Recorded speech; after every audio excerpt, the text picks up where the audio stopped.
Welcome to food tag. ഈ ഒരു സംഭവം ഇല്ലാതെ ഞങ്ങൾക്കൊരു ദിവസം പോലും നീങ്ങില്ല. ഇഡ്ഡലി ദോശപ്പൊടി എൻ്റെ അമ്മമ്മ ഉണ്ടാക്കാറുള്ള ഒരു രീതിക്കാണ് ഞാൻ ഇന്നും ഇഡ്ഡലിപ്പൊടി ഉണ്ടാക്കണേ കേട്ടോ. അതിൽ ഒരു ഐറ്റം കൂടെ ഞാൻ ആഡ് ചെയ്തിട്ടുണ്ട്. അതൊരു സീക്രട്ട് ആയിട്ടുള്ള ഒരു ഐറ്റമാണ്. അതുകൊണ്ട് നിങ്ങൾ ഉണ്ടാക്കി നോക്കൂ, ഉറപ്പായിട്ട് നിങ്ങൾക്ക് ഇഷ്ടമാവും. ഇഡ്ഡലി ദോശപ്പൊടി ഇഷ്ടമുള്ളവരാണെങ്കിൽ നിങ്ങൾ ഉറപ്പായിട്ട് ഈ ഒരു റെസിപ്പി ട്രൈ ചെയ്ത് നോക്കണം. പിന്നെ നിങ്ങൾ ഇങ്ങനെ ഉണ്ടാക്കുള്ളൂ കേട്ടോ. അപ്പോൾ വേഗം തന്നെ നമ്മുടെ ചാനൽ മറക്കാതെ ഒന്ന് സബ്സ്ക്രൈബ് ചെയ്ത് വെച്ചോളൂ. നിങ്ങളുടെ സപ്പോർട്ട് അത്യാവശ്യമാണ് ഡെയിലി വീഡിയോസ് ഇടാനായിട്ട്. കുറച്ച് കാര്യങ്ങൾ വറുത്തെടുക്കണം. അതിനായിട്ട് ഇരുമ്പിൻ്റെ ചീഞ്ചട്ടിയാണ് ഞാൻ എടുത്തിരിക്കണത്. അതിലേക്ക് 1/4 കപ്പ് ഉഴുന്ന് പരിപ്പ് ഇട്ട് കൊടുക്കാം. ഇനി ഇത് മീഡിയം ഫ്ലെയിമിലിട്ടിട്ട് കൈവിടാതെ ഇളക്കിക്കൊണ്ടിരിക്കണം. നമ്മൾ ഇളക്കാതെ ഇരുന്ന് കഴിഞ്ഞാൽ അടിക്ക് പിടിക്കും കേട്ടോ. പിന്നെ കരിഞ്ഞ പോലെയൊക്കെ ആവും, ഇഡ്ഡലിപ്പൊടിയുടെ ടേസ്റ്റേ മാറിപ്പോവും. അപ്പോൾ നന്നായിട്ട് ചുവന്ന് വരണ വരെ ഇതതുപോലെ ഒന്ന് വറുത്തെടുക്കണം. അപ്പോൾ ഞാനിത് മാറ്റുകയാണ്. അതിന് ശേഷം ഇതിലേക്ക് 1/2 കപ്പ് കടലപ്പരിപ്പ് ഇട്ട് കൊടുക്കുകയാണ്. വറക്കണ ഓരോ കാര്യങ്ങളും മീഡിയം ഫ്ലെയിമിലിട്ടിട്ട് കൈവിടാതെ ഇളക്കിക്കൊണ്ടിരിക്കണം. അപ്പോൾ നന്നായിട്ട് ചുവന്ന് വരണ സമയത്ത് നമുക്ക് മാറ്റി വയ്ക്കാം. ഇനി അടുത്തതാണ് സീക്രട്ട് ആയിട്ടുള്ള ഇൻഗ്രീഡിയൻറ്റ്. 1/4 കപ്പ് ചെറുപരിപ്പാണ് ചേർത്ത് കൊടുക്കണേ. ചെറുപയറിൻ്റെ പരിപ്പുണ്ടല്ലോ അത്. ഈ ഒരു കാര്യം മാത്രം എൻ്റെ വീട്ടിൽ അമ്മമ്മ ചേർക്കാറില്ലായിരുന്നു.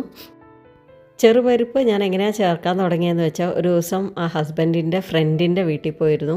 അപ്പോൾ അവിടെ ഇഡ്ഡലിപ്പൊടി കഴിക്കാനിടയായി. അപ്പോൾ ഞാൻ അവിടെ ചോദിച്ചപ്പോൾ അവരുടെ അമ്മ പറഞ്ഞതാണ് അതിലവർ ചെറുപരിപ്പ് ചേർത്തിട്ടുണ്ടെന്ന്. നല്ല ടേസ്റ്റ് ഉണ്ടായിരുന്നു കേട്ടോ. അതിന് ശേഷം ഞാൻ എപ്പോൾ ഇഡ്ഡലിപ്പൊടി പൊടിച്ചാലും കുറച്ച് ചെറുപരിപ്പ് അതിൽ ചേർക്കാറുണ്ട്. ഇനി ഇതിലേക്ക് 1/4 കപ്പ് മുതിര അല്ലെങ്കിൽ കൊള്ള് ചേർക്കണം. അതും ഈ പറഞ്ഞ പോലെ നന്നായിട്ട് പൊട്ടി വരും കേട്ടോ. അതുവരെ വറുത്തെടുക്കണം. ഇഡ്ഡലിക്കും ദോശയ്ക്കും മാത്രമല്ല കേട്ടോ, ഉപ്മാവ്, പിന്നെ ഒരു നേരം ചപ്പാത്തി, പൂരിക്ക് വരെ ഞങ്ങൾ ഈ ഒരു ഇഡ്ഡലിപ്പൊടി എടുക്കാറുണ്ട്. എന്തിനറിയാം, ഞങ്ങളുടെ ഫാമിലിയിൽ ഒരാൾ ചോറിന് വരെ അത് കൂട്ടിയിട്ട് കഴിക്കും. അത്രയ്ക്ക് ഇഷ്ടമാണ് കേട്ടോ എല്ലാവർക്കും. ഇനി 1/2 കപ്പ് ബോയിൽഡ് റൈസ്, ചോറ് വയ്ക്കണ അരി ഉണ്ടല്ലോ, അത് ചേർത്ത് കൊടുക്കുക. അതും ഇതേപോലെ നന്നായിട്ട് ചുവന്ന് പൊട്ടി വരണ ഒരു രീതിയിലാവണം കേട്ടോ എടുക്കാനായിട്ട്. അതുപോലെ ആവണം, കരിയാൻ പാടില്ല കേട്ടോ. പിന്നെ വേണ്ടത് കുറച്ച് കപ്പലമുളകാണ്. ഇത് നിങ്ങളുടെ എരിവിനനുസരിച്ച് ഇട്ടോളൂ കേട്ടോ. ഇതിൻ്റെ കാമ്പൊന്നും കളയാതെ തന്നെയാണ് ചേർക്കണേ കേട്ടോ. മുളക് നല്ല ചൂടാണെങ്കിലും കാമ്പ് നല്ല തണുപ്പുള്ളതാണെന്നാണ് അമ്മൂമ്മ പറയാറ്. അതുകൊണ്ട് ഞാനത് കളയാറില്ല. പിന്നെ 2 ടേബിൾ സ്പൂൺ കുരുമുളക്, 2 ടേബിൾ സ്പൂൺ ജീരകം, ആവശ്യത്തിനുള്ള ഉപ്പും കൂടെ ചേർത്ത് നന്നായിട്ടൊന്ന് റോസ്റ്റ് ചെയ്തെടുക്കണം.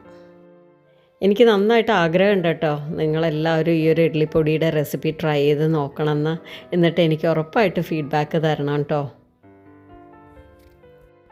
ഇനി ഇതിലേക്ക് കുറച്ച് കട്ടിക്കായം ചേർത്ത് കൊടുക്കണം. അതൊന്ന് ഞാൻ ചെറുതായിട്ടൊന്ന് പൊടിച്ചെടുത്തിട്ടുണ്ട് കേട്ടോ.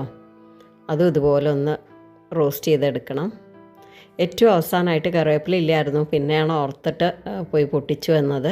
അപ്പോൾ ഇത് ഞാൻ തണ്ടോട് കൂടെ തന്നെയാണ് കേട്ടോ ഇടണത്, ഇല മാത്രമായിട്ടല്ല. അതും നന്നായിട്ടൊന്ന് റോസ്റ്റ് ചെയ്ത ശേഷം ഇത് നന്നായിട്ട് തണുക്കാനായിട്ട് വെക്കണം. എപ്പോഴും മിക്സിയിലിട്ട് പൊടിക്കണതോ അരയ്ക്കണതോ എന്തും നന്നായിട്ട് ആറിയ ശേഷം മാത്രമേ നമ്മൾ അരയ്ക്കാനും പൊടിക്കാനൊക്കെ പാടുള്ളൂ കേട്ടോ. എൻ്റെ ഈ ഒരു ഇഡ്ഡലിപ്പൊടി ഉണ്ടല്ലോ, ഇത് വീട്ടിൽ വന്ന് ആഹാരം കഴിച്ചവർക്ക് എല്ലാവർക്കും ഭയങ്കര ഇഷ്ടമായിട്ടുള്ള ഒന്നാണ് കേട്ടോ. അപ്പോൾ ഇതാ നന്നായിട്ട് ആറിയിട്ടുണ്ട്. ഇനി ഇത് മിക്സിയുടെ ജാറിലേക്ക് ഇട്ട് കൊടുക്കാം. മിക്സി ജാറ് വെള്ളമൊന്നും ഇല്ലാതെ ഡ്രൈ ആയിരിക്കണം കേട്ടോ. അപ്പോൾ 2 ബാച്ചായിട്ടാണ് ഇട്ട് കൊടുക്കുന്നത്. ഒരുപാട് തരിതരിപ്പും പാടില്ല, നല്ല ഫൈൻ പൗഡറും ആവരുത്. ആ ഒരു ഇടയ്ക്ക് നിൽക്കണ ആ ഒരു പരുവം വേണം ഉണ്ടാവാനായിട്ട്. ഇനി ഇത് പരന്നിട്ടുള്ള ഒരു തട്ടിലേക്ക് മാറ്റുകയാണ്. പൊടിച്ചെടുത്ത ഉടനെ നമ്മൾ ബോട്ടിലേക്ക് ആക്കരുത്, അതിൽ ചൂടുണ്ടാവും. പിന്നെ അതിൽ ഫംഗസൊക്കെ വരാനുള്ള ചാൻസ് ഉണ്ട്. അപ്പോൾ നന്നായിട്ട് ആറിയ ശേഷം മാത്രമേ ആക്കാൻ പാടുള്ളൂ കേട്ടോ ബോട്ടിലേക്ക്. അപ്പോൾ അത് 2ാമത്തെ ബാച്ചും പൊടിച്ചു വന്നിട്ടുണ്ട്. ഇനി ഇത് നന്നായിട്ടൊന്ന് മിക്സ് ചെയ്തെടുക്കണം. നമ്മൾ ചേർത്തിരിക്കണ എല്ലായിടത്തും എത്തണ പോലെ വേണം ഇത് മിക്സ് ചെയ്തെടുക്കാനായിട്ട്. നന്നായി ആറിയ ശേഷം വെള്ളമൊന്നുമില്ലാതെ നല്ല ഡ്രൈ ആയിട്ടുള്ള ഒരു ഗ്ലാസ് ബോട്ടിലിൽ ഇട്ട് വെച്ചിട്ടുണ്ട്. അപ്പോൾ ഇത് നമ്മുടെ ഈ ഒരു ഇഡ്ഡലിപ്പൊടി 5-6 മാസം ഒരു കേടും ഇല്ലാതിരിക്കും കേട്ടോ. നമ്മളിത് എണ്ണ ചേർക്കാതെ അല്ലേ വറുത്തെടുത്തത്, അതുകൊണ്ട് തന്നെ ഇതിന് ഷെൽഫ് ലൈഫ് കുറച്ച് കൂടുതലാണ്. ഇനി ഇത് ഓരോ ദിവസം എടുക്കുന്ന സമയത്ത് ഡ്രൈ ആയിട്ടുള്ള സ്പൂൺ കൊണ്ട് വേണം എടുക്കാനായിട്ട്. വെള്ളം തട്ടിക്കരുത് കേട്ടോ, വെള്ളം തട്ടിച്ചാൽ പെട്ടെന്ന് കേടുവരും. അപ്പോൾ നമ്മുടെ ഈ ഒരു ഇഡ്ഡലിപ്പൊടി എല്ലാവർക്കും ഇഷ്ടമായോ? ഇഷ്ടമായിട്ടുണ്ടെങ്കിൽ ലൈക്ക് ചെയ്യുക, ഫ്രണ്ട്സ് ഫാമിലിക്കൊക്കെ ഷെയർ ചെയ്ത് കൊടുക്കുക. പിന്നെ ഇതിൻ്റെ അഭിപ്രായങ്ങൾ കമൻറ്റിലൂടെ അറിയിക്കണം കേട്ടോ. പിന്നെ ആദ്യമായിട്ട് ചാനൽ കാണുന്നവരുണ്ടെങ്കിൽ ഒന്ന് സബ്സ്ക്രൈബ് ചെയ്ത് സപ്പോർട്ടും ചെയ്യാൻ മറക്കരുത്. ഇതുപോലെ നല്ല നല്ല വീഡിയോസായിട്ട് വീണ്ടും കാണാം. താങ്ക്